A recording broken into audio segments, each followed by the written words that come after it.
Hello hello, je vous reprends rapidement, la vidéo sera postée carrément pratiquement dans la foulée pour vous montrer quelque chose que j'ai découvert hier et je trouve ça en fait juste génial pour pouvoir utiliser nos chutes de papier.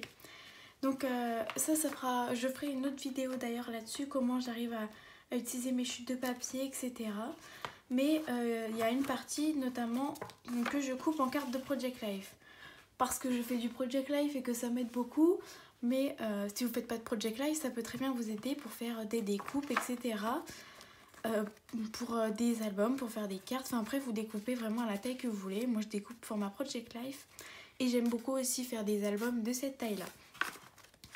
Donc, j'ai découvert ça hier sur la chaîne d'Anne-Marie Cœur de Beurre. Donc elle nous proposait pour un projet Noël, la vidéo date d'il y a plus de 4 ans, donc c'est pour ça que je me suis dit il faut vraiment que je vous en parle. Vous connaissez peut-être pas, mais c'est comment créer en fait des petits blocs de papier pour très bien utiliser pour faire des découpes, pour offrir, pour poser sur votre bureau si vous avez une petite machine de découpe, des perforatrices. Et vous voyez ici, c'est relié en fait, c'est comme les blocs que vous pouvez trouver à Action. Et donc ça, on peut très bien déchirer un papier au milieu, très facilement. Hop, vous voyez, j'ai déchiré mon papier et mon bloc tient toujours. Donc je vais vous montrer comment faire, c'est très facile, très rapide et voilà. Donc pour cela, il vous faudra des papiers. Moi je prends, donc comme je vous ai dit, dimension carte de Project Life en 7,5 par 10, donc celle-ci. Je vais choisir une petite sélection, je vais me faire un petit bloc.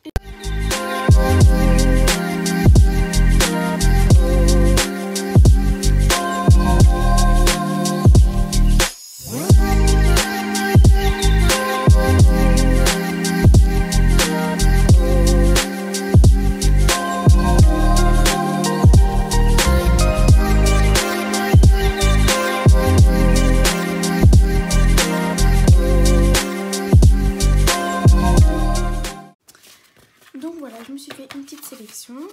Il ne faut pas en prendre de trop parce que après ça dépend. Moi j'ai des petites pinces donc je pourrais pas mettre un gros paquet, là ça va. Mais si vous avez des grandes pinces, forcément vous pouvez en prendre plus.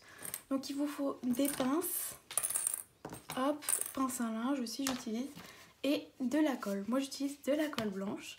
Donc dans un premier temps il va falloir bien tasser vos cartes pour que ce soit bien droit, donc comme ça. Sur le côté, pour bien les réunir en fait ensemble, même si on n'aura beaucoup pas avec un massicot bien, des fois ça peut ne pas être droit. Bon, c'est pas grave hein, si c'est pas égal, mais tasser le mieux c'est tasser. Donc voilà, une fois que c'est bien tassé, on vient mettre nos pinces.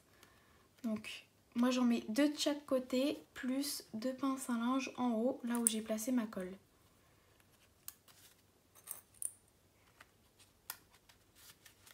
Voilà.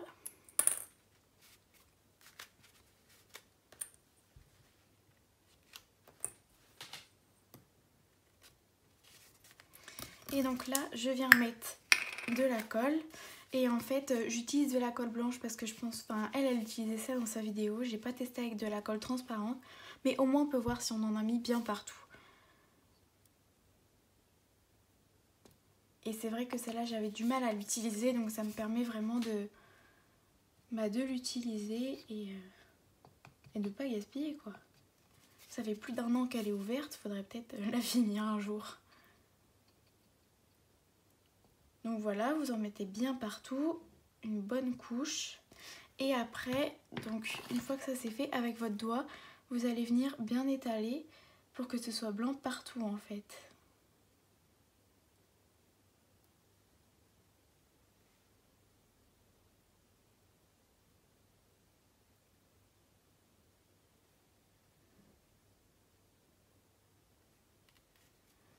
Et après, vous venez racler sur les bords, que ça fasse plus propre. Et maintenant, vous venez mettre des pinces en haut aussi pour bien maintenir en fait le papier.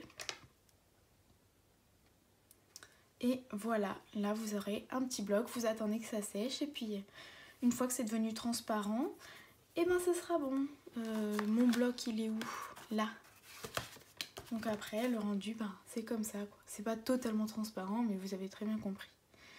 Donc voilà, je trouve que c'est une super idée pour offrir à une petite copine scrapeuse dans un échange, pour lui mettre un échantillon de nos papiers préférés ou des choses comme ça. C'est très bien pour laisser sur le bureau, pour faire des petites découpes quand on a besoin. Enfin vraiment, je pense qu'il y a des millions d'utilités avec ça. Donc voilà, je vous laisse pour cette vidéo. Vous avez qu'à attendre après à sécher. Bon, ça deviendra un petit bloc. Vous pourrez déchirer n'importe où. Et sur ce, je vous laisse et je vous dis à très bientôt pour une nouvelle vidéo. Ciao!